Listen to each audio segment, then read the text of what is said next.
চলতি সপ্তাহে পলাতক আওয়ামী লীগ নেতাদের বিরুদ্ধে ইন্টারপোলের রেড নোটিশ জারির আবেদন করবে ট্রাইব্যুনাল। হাসিনার বক্তব্য প্রচারে হুঁশিয়ারি। আমরা ধরে নিচ্ছি যে এরা পলাতক আছে, বিশ্বের বিভিন্ন জায়গায় আছে, এজন্য ইন্টারপোলের কাছে আমরা এটা দিচ্ছি এবং সেটার প্রক্রিয়া চলমান আছে। যে কোনো সময় এটা চলে যাবে, আজকালকের মধ্যে হয়তো চলে যাবে। একাধিক মামলার আসামি আওয়ামী লীগ নেতা বেঙ্গল গ্রুপের চেয়ারম্যান মোর্শেদ আলমকে গ্রেফতার, আজ তোলা হবে আদালতে। 10,000 কোটির বৈদ্যুতিক সরঞ্জাম 16,000 কোটি টাকায় কিনেছে ডিপিডিসি। অনুমোদনহীন কোম্পানিকে কাজ দেন নসরুল হামিদ। ব্রাহ্মণবাড়িয়ায় বিজয়নগর সীমান্তে বাংলাদেশে এক যুবককে পিটিয়ে হত্যার অভিযোগ বিএসএফ এর বিরুদ্ধে। মৃত্যুর কারণ খতিয়ে দেখছে বিজিবি। নাব্যতা হারিয়েছে সুনামগঞ্জের বেশিরভাগ নদী, মৃত পায় সুরমা। নদী রক্ষায় প্রকল্প হাতে নেওয়ার দাবি পানি উন্নয়ন বোর্ডের। অবৈধভাবে চলছিল ময়মনসিংহে জয়নুল আবেদিন উদ্যানের মিনি চিড়িয়াখানা। ভালুকের শরীরে পচন, 48টি দেশীয় বন্য প্রাণী জব্দ। এবং এবার চীনের পণ্যে 104% শুল্ক আরোপ যুক্তরাষ্ট্রের। নতুন জাত মাত্রা পেল মার্কিন চীন বাণিজ্য যুদ্ধ। ঝুঁকিতে বিদেশের সম্পর্ক। দেখছিলেন শিরোনাম সংবাদ সকালের সঙ্গে আছে আমি রাবি ইসলাম স্নেহা। এবার বিস্তারিত। এবার পলাতক আওয়ামী লীগের নেতাকর্মীদের বিরুদ্ধে এই সপ্তাহে ইন্টারপোলের রেড নোটিশ জারির আবেদন করবে আন্তর্জাতিক অপরাধ ট্রাইব্যুনালের প্রসিকিউশন। এছাড়া শেখ হাসিনার বক্তব্য প্রচারে জড়িতদের আইনের মুখোমুখি হতে হবে বলে হুঁশিয়ারি দেন চিফ প্রসিকিউটর তাজুল ইসলাম। সাবরিনা মজুমদারের প্রতিবেদনে। বৈষম্য বিরোধী ছাত্র জনতার আন্দোলন দমনে গণহত্যা মামলার প্রধান আসামি সাবেক প্রধানমন্ত্রী শেখ হাসিনা সহ পলাতক আছেন আওয়ামী লীগের নেতাকর্মীরা। গত বছরের 22 ডিসেম্বর আন্তর্জাতিক অপরাধ ট্রাইব্যুনাল পলাতক শেখ হাসিনার বিরুদ্ধে ইন্টারপোলের রেড নোটিশ জারির আবেদন করে। তবে এবার শুধু শেখ হাসিনাই নন, আওয়ামী লীগের পলাতক নেতাকর্মীদের বিরুদ্ধে এ সপ্তাহে ইন্টারপোলের রেড নোটিশ জারির আবেদন করবে প্রসিকিউশন। এক সাক্ষাৎকারে একথা জানান আন্তর্জাতিক অপরাধ ট্রাইব্যুনালের চিফ প্রসিকিউটর মোহাম্মদ তাজুল ইসলাম। যারাই পলাতক আছে তাদের বিরুদ্ধেই এটা যাচ্ছে। সেক্ষেত্রে একটা বড় বিষয় হচ্ছে যে দেশের বাইরে আছে কি নাই অফিসিয়ালি একটা প্রমাণ লাগে। যেমন হাসিনারটা খুব অ্যাপারেন্ট, ইন্ডিয়ার কাছে আছে, এটা স্বীকৃত, কিন্তু ওবায়দুল কাদের কোথায় আছে এটা কিন্তু কোনো সুনির্দিষ্ট না। সেজন্য আমরা ধরে নিচ্ছি যে এরা পলাতক আছে, বিশ্বের বিভিন্ন জায়গায় আছে, এজন্য ইন্টারপোলের কাছে আমরা এটা দিচ্ছি এবং সেটার প্রক্রিয়া চলমান আছে। যে কোনো সময় এটা চলে যাবে, আজকালকের মধ্যে হয়তো চলে যাবে। নালিশ করে আমি কেন এখানে বসে আছি, আমি কেন বক্তৃতা দিই, তার খুব লাগে। কেন লাগে? আমি একজন স্বাধীন চেতা মানুষ এবং বাংলাদেশের সংবিধান অনুযায়ী এখনো আমি প্রধানমন্ত্রী।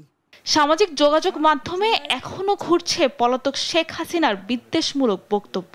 এসব বন্ধে বিটিআরসিকে ট্রাইব্যুনাল নিষেধাজ্ঞা দিলেও এখনো তা কার্যকর না হওয়ায় ক্ষুব্ধ চিফ প্রসিকিউটর। আদালত কিন্তু তার বক্তব্য প্রচারে নিষেধাজ্ঞা দেয়নি, নিষেধাজ্ঞা দিয়েছে তার হেড স্পিচ এবং ট্রাইব্যুনালকে অবমূল্যায়ন করা, অপমান করা, ট্রাইব্যুনালের বিচার প্রক্রিয়াকে বাধাগ্রস্ত করার সংক্রান্ত যে স্পিচ সেগুলোকে বন্ধ করতে বলেছে, সেগুলো প্রচার না করতে বলেছে। বিটিআরসি আগে সরকারের আমলে তারা ইল্লিগালি কিন্তু সোশ্যাল মিডিয়ার যে সমস্ত কোম্পানি আছে তাদের সাথে চুক্তি ছিল যে আমরা চাইলেই এই অ্যাকাউন্ট বন্ধ করে দিবে, ওই অ্যাকাউন্ট বন্ধ করে দিবে। বর্তমান সরকার কিন্তু সেটা করছে না। তাদের মতো করে যে স্বৈরাচারী কায়দায় আমার পছন্দ হলো না একটা অ্যাকাউন্টকে আমি বন্ধ করে দিলাম, সেটা করছে না। বরং বিটিআরসি যেগুলো যখন আদালতের নির্দেশ পাচ্ছে স্পেসিফিক জিনিসটা সেটা বন্ধ করার চেষ্টা করছে। সেই চেষ্টার জায়গায় যদি কেউ আদালতের আদেশ অমান্য করে বা সেটাকে ডেলিবারেটলি অবজ্ঞা করে, সেটার আইনগত যে কনসিকুয়েন্স আছে সেটা তাদেরকে ভোগ করতে হবে। অন্য আন্তর্জাতিক অপরাধ আদালত নয়, জুলাই আগস্টের গণহত্যার বিচার দেশের আদালতে হওয়ার পক্ষে আন্তর্জাতিক অপরাধ ট্রাইব্যুনালের প্রসিকিউশন, এমনটাই জানান চিফ প্রসিকিউটর। সাবরিনা মজুমদার, দেশ টিভি, ঢাকা। নোয়াখালী 2 আসনের সাবেক এমপি আওয়ামী লীগের নেতা ও বেঙ্গল গ্রুপের চেয়ারম্যান মোর্শেদ আলমকে গ্রেফতার করেছে পুলিশ।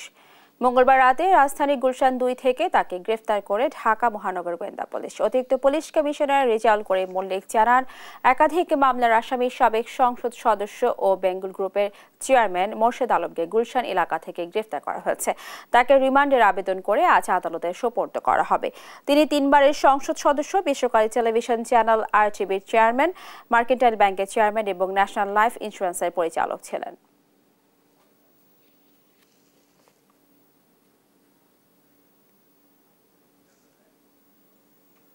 54তম দেশ হিসেবে মহাকাশ গবেষণা ক্লাব নাসায় নাম লেখালো বাংলাদেশ। মঙ্গলবার রাজধানীর হোটেল ইন্টারকন্টিনেন্টালে দুপক্ষের মধ্যে চুক্তি হয়। এদিকে নারায়ণগঞ্জ অর্থনৈতিক জোনের প্লট নিয়েছে সুইডিশ কোম্পানি, আর $1 বিলিয়ন বিনিয়োগের ঘোষণা দিয়েছে new development bank. Beta chairman জানান, পরিসংখ্যান নয় বরং বাংলাদেশ সম্পর্কে নেতিবাচক ধারণা পরিবর্তনে গুরুত্ব দেওয়া হচ্ছে। সাইফুল রিপনের প্রতিবেদন। বাংলাদেশ ইনভেস্টমেন্ট সামিটের দ্বিতীয় দিনে নারায়ণগঞ্জের জাপান ইকোনমিক জোন পরিদর্শন করে বিভিন্ন দেশের বিনিয়োগকারীরা। এ সময় 10,000 স্কয়ার ফুটের প্লট নিতে তাৎক্ষণিক চুক্তি করে সুইডিশ কোম্পানি নিলর্ন। এদিকে যমুনায় প্রধান উপদেষ্টার সঙ্গে বৈঠক করে কোরিয়ান ও চীনের ব্যবসায়িক প্রতিনিধি দল। প্রধান উপদেষ্টার সঙ্গে সাক্ষাৎ করে নিউ ডেভেলপমেন্ট ব্যাংকের প্রতিনিধি দল। রাজধানীর হোটেল ইন্টারকন্টিনেন্টালে নাসার সঙ্গে স্পেস এক্সপ্লোরে 54তম দেশ হিসেবে চুক্তি করে বাংলাদেশ। এর মধ্য দিয়ে মহাকাশ গবেষণার ক্লাবে নাম লেখালো দেশ। বিকেলে হোটেল মিলনায়তনে সংবাদ সম্মেলনে কথা বলেন বিডার চেয়ারম্যান। এ সময় তিনি জানান, বাংলাদেশে $1 বিলিয়ন বিনিয়োগ করতে চায় নিউ ডেভেলপমেন্ট ব্যাংক। মহাকাশ গবেষণায় 54তম দেশ হিসেবে নাসার সাথে চুক্তি স্বাক্ষরের কথাও জানান তিনি। দুটো ইভেন্ট হয়েছে আজকে ইন্টারকন্টিনেন্টালে। প্রথম ইভেন্টটা ছিল নাসার সাথে আমরা আজকে আর্টেমিস অ্যাকর্ড সাইন করেছি। 54তম দেশ হিসেবে আজকে জয়েন করলাম, বা 53টা দেশ একসাথে নাসার সাথে স্পেস এক্সপ্লোরেশন নিয়ে কাজ করছে। নিউ ডেভেলপমেন্ট ব্যাংক NDB, এটা আপনাদের ব্রিক্স যে কান্ট্রিগুলো তাদের একটা জয়েন্ট এফোর্টে করা ব্যাংক। ওনারা এখন পর্যন্ত বাংলাদেশে প্রায় $300 মিলিয়ন মতো ইনভেস্ট করেছেন। কারণ খুব রিসেন্টলি ওনারা ওয়াসার সাথে একটা প্রজেক্ট অ্যাপ্রুভ করেছেন এবং ওনাদের প্ল্যান হচ্ছে যে এই বছর ওনারা $1 বিলিয়ন ফান্ডিং সাপোর্ট দিবেন বাংলাদেশে। সামিটে অংশ নেওয়া বিনিয়োগকারীরা ইতিবাচক মনোভাব নিয়ে ফিরছেন দাবি করে আশার কথা জানান চৌধুরী আশিক মাহমুদ বিন হারুন। সামিটটার মূল উদ্দেশ্য অনেকগুলো ইনভেস্টমেন্ট কমিটমেন্ট কনফার্ম করা না, এবং সেটার একটা নাম্বার দিয়ে বলা না যে এই সামিট থেকে আমরা $10 বিলিয়ন ইনভেস্টমেন্ট পেলাম এবং এখান থেকে এত। এই ন্যারেটিভটা আমরা ড্র করার চেষ্টা করলে করতে পারি, বাট আসলে আমাদের করার কোনো ইচ্ছা নেই। আমি জেনুইনলি বিশ্বাস করি যে একটা সামিটে এসে কেউ ডিসিশন নেয় না সে কালকে ইনভেস্ট করবে। সে একটা জার্নির ভিতর দিয়ে যায়।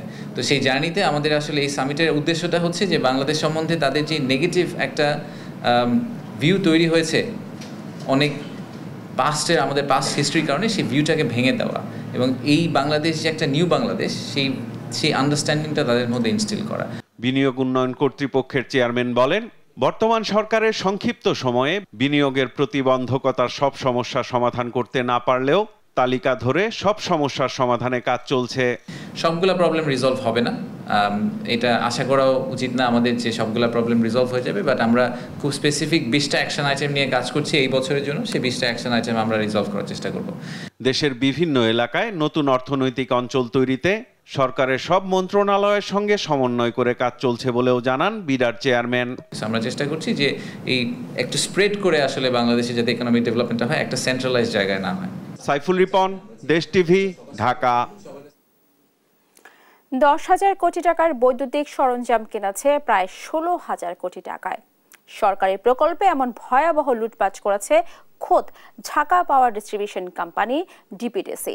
বাংলাদেশে কাজ করার অনুমোদন না থাকা সত্ত্বেও চীনা কোম্পানি TBEA কে কাজ দেয় সাবেক প্রতিমন্ত্রী নসরুল হামিদ ও ডিপিডিসি। শুধু তাই নয়, কারিগরি যোগ্যতাটুকু নেই ঠিকাদারি প্রতিষ্ঠানের বেশিরভাগ কর্মকর্তার। শাহাদাত নিশাদের অনুসন্ধানে দেখুন বাকিটা। ঝুলন্ত বৈদ্যুতিক তার যতটা না শহর অপরিচ্ছন্ন করেছে, তার চেয়ে ঢের ঝুঁকিতে ফেলেছে রাজধানী ঢাকাকে। এই ঝুঁকি রোধে মাটির নিচ দিয়ে ক্যাবলিংয়ের মাধ্যমে নিরবিচ্ছিন্ন বিদ্যুৎ সরবরাহ করতে 2017 সালে উদ্যোগ নেয় ডিপিডিসি। আন্তর্জাতিক দরপত্রের মাধ্যমে ডিপিডিসির 20,467 কোটি টাকার প্রকল্প দেয় চীনের Tebian electronic apparatus company limited TBEA কে। 2017 সালে শুরু হয়ে 2024 সালের নভেম্বরে শেষ হওয়ার কথা থাকলেও এখনও বাকি 50% কাজ। এদিকে প্রকল্পের অর্থ বরাদ্দ নিয়ে উঠে আসে বড় ধরনের অনিয়ম। কাজের শুরুর দিকে প্রকল্পটির স্বতন্ত্র পরামর্শক বুয়েটের bureau of research testing and consultation BTRCর এক সমীক্ষায় প্রকল্পের ইলেকট্রনিক পণ্য ব্যয় বাবদ খরচ তুলে ধরে 10,447 কোটি টাকা। কিন্তু চীনা প্রতিষ্ঠান TBEA কে পণ্য কেনাকাটায় 5,419 কোটি টাকা বাড়িয়ে 15,866 কোটি টাকার অনুমোদন দেয় ডিপিডিসি ও বিদ্যুৎ জ্বালানি মন্ত্রণালয়, যেটি দেশের বিদ্যুৎ বিভাগের সবচেয়ে বড় লুটপাটের একটি। বিটিআরসির দায়িত্বে থাকা একজনের সাথে কথা বলে দেশ টিভিকে তিনি বলেন, ব্যয় সংকোচনের তথ্য তুলে ধরার পর থেকেই তাদের সাথে যোগাযোগ বন্ধ করে দেয় ডিপিডিসি। একই সাথে সাবস্টেশনের কোনো নকশাই মানা হয়নি বুয়েটের। এটা দায়িত্ব আসলে ডিপিডিসিকে এটাকে এনশিওর করা উচিত ছিল। আগে লোকগুলি থাকতে হবে, আবার এখানে বুয়েট থাকবে কি থাকবে না, নতুবা তা বুয়েটকে লাগলো কেন? It's a kind of umpiring, তাই তো? কাজটা ঠিকমতো হচ্ছে কিনা, তাই না? তো এটা আমি বলবো ডিপিডিসিরই কাজ। এইটা চাইনিজরা তারা ইচ্ছা মতো কি সেটা করতে পারে কিনা, পারার কথা না, তারা অ্যালাউ করছে একটা সময়।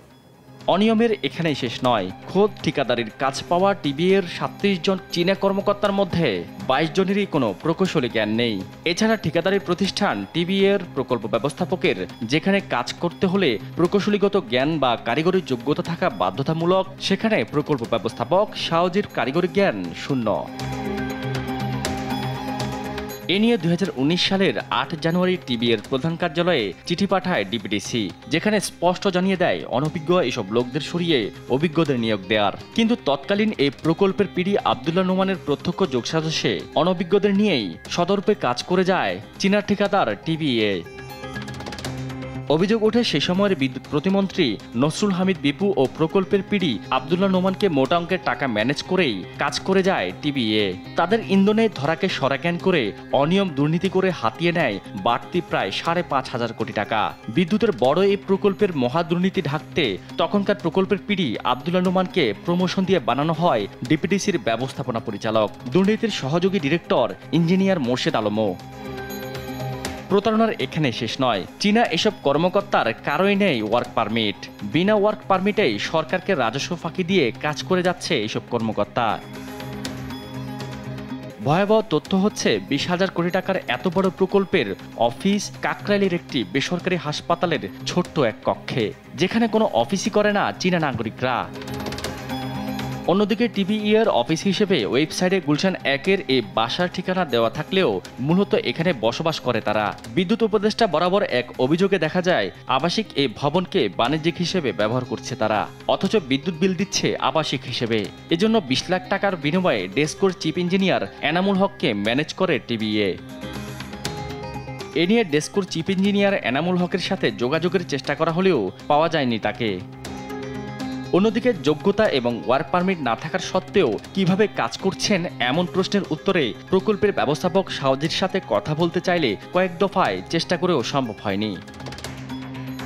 এদিকে প্রকল্পের এসব অভিযোগ নিয়ে ডিপিডিসির ডিরেক্টর ইঞ্জিনিয়ার মোর্শেদ আলমের সাথে কথা বলতে গেলে ব্যবস্থাপনা পরিচালকের উপর দায় চাপান তিনি। আর ব্যবস্থাপনা পরিচালক আব্দুল্লাহ নোমানের সাথে কথা বলতে গেলে তিনি বলেন বর্তমান পিডি ফজিলাতুন নেসার সাথে যোগাযোগ করতে, আর ফজিলাতুন নেসার সাথে কয়েক দফায় চেষ্টা করেও সম্ভব হয়নি কথা বলার। মূলত প্রকল্পের অনিয়ম আড়াল করতেই 20,000 কোটি টাকার এই প্রকল্পে এমন চোর পুলিশ খেলা। শাহাদাত নিশাদ, দেশ টিভি, ঢাকা। ব্রাহ্মণবাড়িয়ার বিজয়নগর সীমান্তে বিএসএফের বিরুদ্ধে এক যুবককে পিটিয়ে হত্যার অভিযোগ উঠেছে। মঙ্গলবার সন্ধ্যায় উপজেলার পাহাড়পুর ইউনিয়নের সেজামুড়া সীমান্তের 0 পয়েন্টে এই ঘটনা ঘটে। নিহতের পরিবারের অভিযোগ, বিকেলের দিকে মুন্না তার ধানি জমি দেখতে গেলে ভারতীয় সীমান্তরক্ষী বাহিনী তাকে ধরে নিয়ে যায়। পরে তাকে পিটিয়ে গুরুতর আহত করে বাংলাদেশ সীমান্তে ফেলে রেখে চলে যায়। গুরুতর আহত অবস্থায় ব্রাহ্মণবাড়িয়া জেনারেল হাসপাতালে নিয়ে আসলে কর্তব্যরত চিকিৎসক তাকে মৃত ঘোষণা করে। তার মৃত্যুর বিষয়টি খতিয়ে দেখছেন বিজেপি।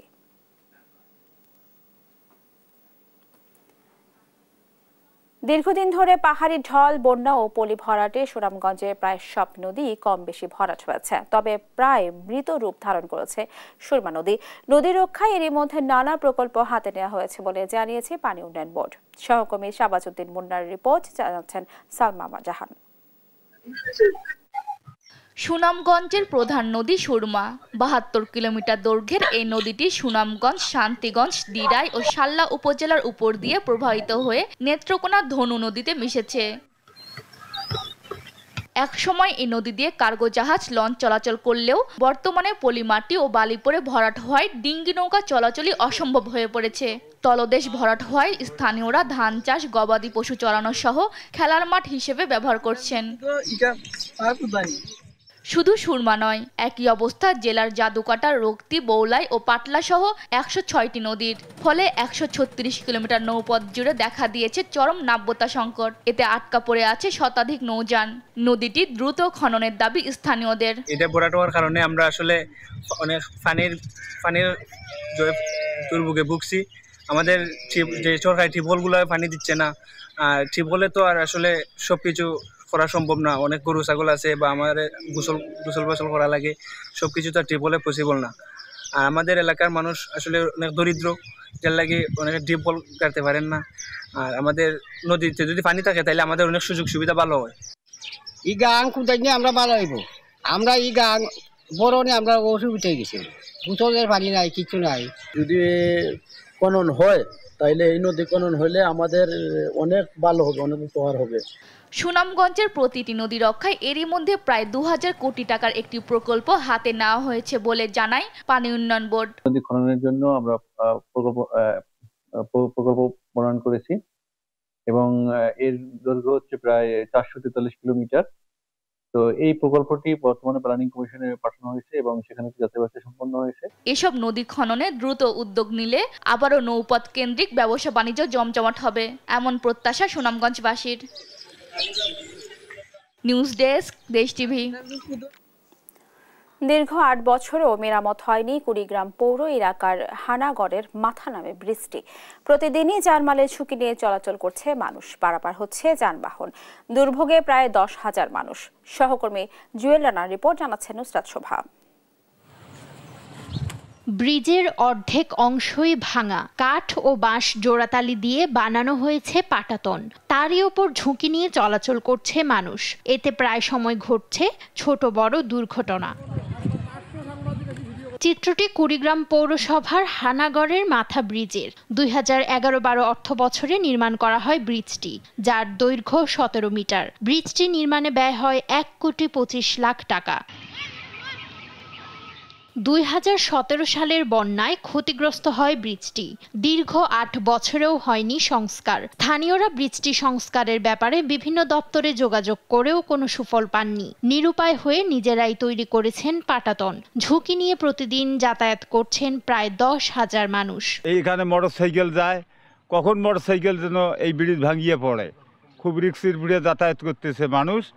এটা আমাদের এই ব্রিজ অতি দ্রুত সময়ের মধ্যে মেরামত করা উচিত। অনেক মন্ত্রী, এমপি এরা আসছে, চেয়ারম্যান আসছে, মেম্বার আসছে, কিন্তু কেউ ব্রিজটা ঠিক করে দেয় নাই। অনেক সময় গাড়ি পড়ে যায়, কাঠ ভাঙি, অনেক সময় অনেক ধরনের লোক পড়ে যায়, বিভিন্ন ধরনের সমস্যা হয় ব্রিজের কারণে। ব্রিজের কারণে দেখা যায় একটা নতুন আত্মীয় করতে গেলে ভাঙা দেখি, এদিকে আত্মীয় সম্বন্ধ করা সম্ভব হয় না। এই ব্রিজ দিয়ে জরুরি অবস্থায় রোগীকে সময় মতো হাসপাতালে নিতে পোহাতে হয় ঝামেলা। ঝুঁকি নিয়ে পার হচ্ছে স্কুল কলেজের শিক্ষার্থী সহ অনেকে। জনদুর্ভোগ কমাতে ব্রিজটি সার্ভে কাজ সম্পন্ন করে দ্রুত সময়ের মধ্যে সংস্কার। বর্তমানে 9 ডিস্ট্রিক্ট পৌরসভার আওতায় এর টোপোগ্রাফিক্যাল সার্ভের কাজ সম্পূর্ণ হয়েছে, প্রাক্কলন প্রণয়নের কাজ চলতেছে। আশা করছি অতি দ্রুত কাজটি বাস্তবায়িত হবে। চলাচল নির্বিঘ্ন করতে বর্ষা মৌসুমের আগেই ব্রিজটি সংস্কার করার দাবি এলাকাবাসীর। নিউজ ডেস্ক, দেশ টিভি। আগামী 29 এপ্রিল শুরু হচ্ছে হজ ফ্লাইট। মঙ্গলবার বিকেলে সচিবালয়ের সংবাদ সম্মেলনে এই তথ্য জানান ধর্ম উপদেষ্টা আফম খালিদ হোসেন। এ সময় হজ এজেন্সির অনিয়ম তুলে ধরে তিনি জানান, এবার 21টি এজেন্সির গাফিলতিতে প্রায় 10,500 জনের হজ যাত্রা অনিশ্চিত হয়ে পড়েছে। তাদের পাঠাতে ব্যর্থ হলে এজেন্সির লাইসেন্স বাতিল সহ মামলার হুঁশিয়ারি দেন ধর্ম উপদেষ্টা। আরও জানাচ্ছেন নাহিম আফসান।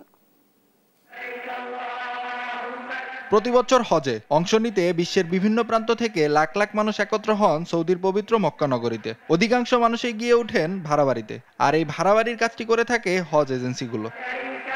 তবে এবছর মক্কা ও মদিনায় যথাসময়ে বাড়ি ভাড়া ও হজযাত্রী পরিবহন চুক্তি করেনি 21 এজেন্সি। এতে এবছর 10,487 জন হজযাত্রীর হজ করা অনিশ্চিত হয়ে পড়েছে। মঙ্গলবার বিকেলে ধর্ম বিষয়ক মন্ত্রণালয়ে সংবাদ সম্মেলনে এসব তথ্য জানান ধর্ম বিষয়ক উপদেষ্টা আমফ খালিদ হোসেন। উপদেষ্টা বলেন, কোনো এজেন্সি অবহেলা বা গাফিলতির কারণে একজন হজযাত্রীও যদি হজ না করতে পারে, সে দায় সংশ্লিষ্ট এজেন্সিকেই নিতে হবে। কোনো এজেন্সির অবহেলা বা গাফিলতির কারণে একজন হজ যাত্রীও যদি হজ করতে না পারেন সেই দায় সংশ্লিষ্ট এজেন্সিকে নিতে হবে। এই দায় কোনোভাবে ধর্ম বিষয়ক মন্ত্রণালয় বহন করবে না। কোনো এজেন্সির অবহেলা ও দায়িত্বহীনতাকে ধর্ম মন্ত্রণালয় বরদাস্ত করবে না। এছাড়া নির্ধারিত সময়ের মধ্যে হজ পালনে ব্যর্থ হলে সংশ্লিষ্ট প্রতিষ্ঠানের লাইসেন্স বাতিল ও জামানত বাজেয়াপ্ত সহ তাদের বিরুদ্ধে ফৌজদারি মামলা করা হবে বলেও জানান ধর্ম উপদেষ্টা। বছর যে সমস্ত এজেন্সির অব্যবস্থাপনার কারণে, অবহেলার কারণে কোনো হাজি যদি হজে যেতে ব্যর্থ হন, তাহলে সে সমস্ত এজেন্সির বিরুদ্ধে আমরা আইনানুগ ব্যবস্থা নেব। তাদের লাইসেন্স আমরা বাতিল করে দেব, তাদের যেটা জামানত আছে সেটা বাজেয়াপ্ত করব এবং তাদের বিরুদ্ধে ফৌজদারি মামলা আমরা দায়ের করব। এবছর হজের প্রথম ফ্লাইট 29 এপ্রিল সৌদি আরবের উদ্দেশ্যে ঢাকা ত্যাগ করবে। বাংলাদেশ থেকে মোট 87,100 জন হজযাত্রী সৌদি আরবে যাবেন।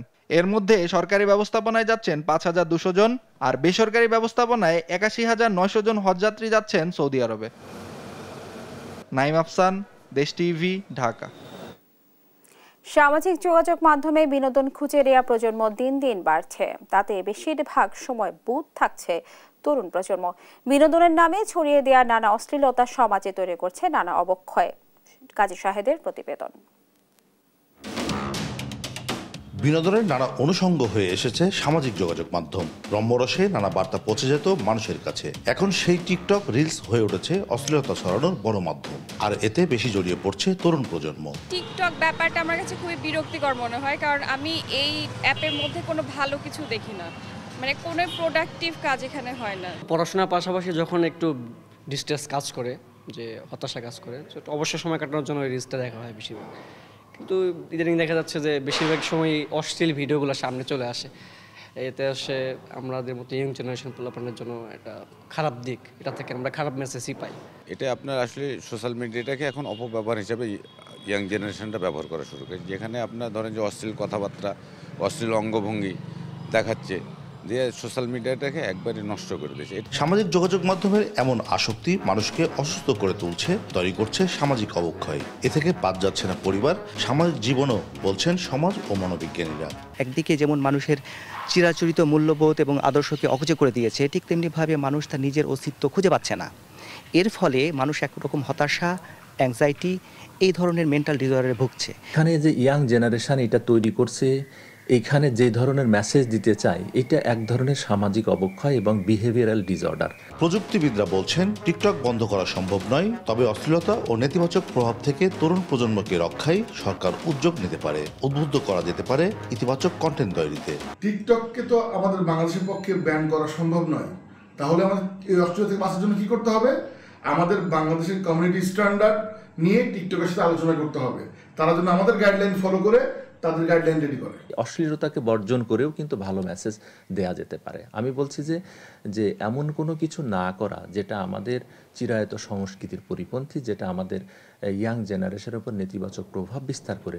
নেতিবাচক দিকগুলোতে মানুষের আগ্রহ বেশি থাকে, ফলে সামাজিক যোগাযোগ মাধ্যমের নেতিবাচক দিক বর্জন করতে প্রযুক্তি দিয়েই মোকাবিলার পরামর্শ সমাজবিজ্ঞানী, মনোবিজ্ঞানী ও প্রযুক্তিবিদদের।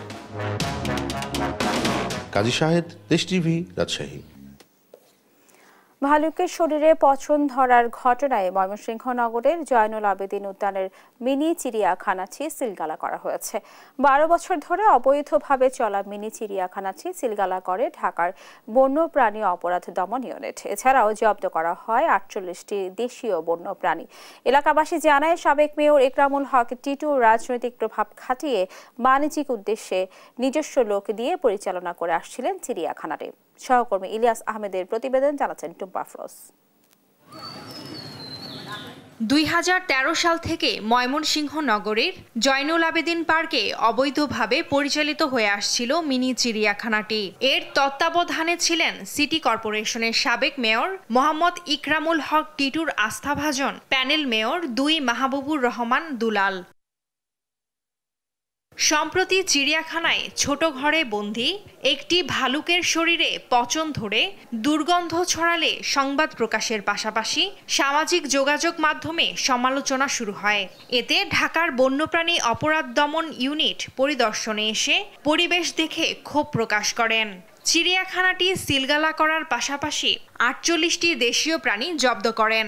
আমরা দেখছি পরিবেশটা একেবারেই উপযোগী না, তো আমরা ঊর্ধ্বতন কর্তৃপক্ষের সাথে কথা বলে আমরা যেগুলো মানে খুব বাইরের খুব বেশি না কয়েকটা পাখি আছে, হ্যাঁ, তো পাখিগুলো আমরা নিয়ে যাওয়ার ব্যবস্থা করব। ভাল্লুকটি যে স্বাস্থ্য অসুস্থ আপনারা জানেন সবাই, ময়মনসিংহ কৃষি বিশ্ববিদ্যালয়ে একজন ভেটেরিনারি ডক্টর নিয়মিত এসে এটাকে ট্রিটমেন্ট করবে। ট্রিটমেন্ট করার পর যখন সুস্থ হয়ে যাবে তখন আমরা এটা নিয়ে যাব। সংশ্লিষ্টদের বিচারের আওতায় এনে চিড়িয়াখানাটি পুনরায় চালুর দাবি দর্শনার্থীদের। বাট আমরা চাই হলো অবশ্যই মানে এটার একটা মানে সুষ্ঠুভাবে যেটা হবে, কিন্তু চলুক, আমরা এটা চাচ্ছি। আমরা চাইবো যে এটা যাতে যেভাবে মানে লিগেলভাবে হয়, মানে প্রশাসন, বিশেষ করে প্রশাসন থেকে, তারপরে আপনার যারা এই সংশ্লিষ্ট কর্তৃপক্ষ যারা আছে তার এই বিষয়ে সঠিকভাবে জিনিসটা যাতে ম্যানেজমেন্ট হয়। তবে চিড়িয়াখানার কর্মচারীরা দাবি করছেন নিয়ম মেনেই প্রতিষ্ঠা করা হয়েছে সেটি। আমাদের তো কাগজ ছাড়া না, আমরা তো অনুমোদন নিয়ে আসছি।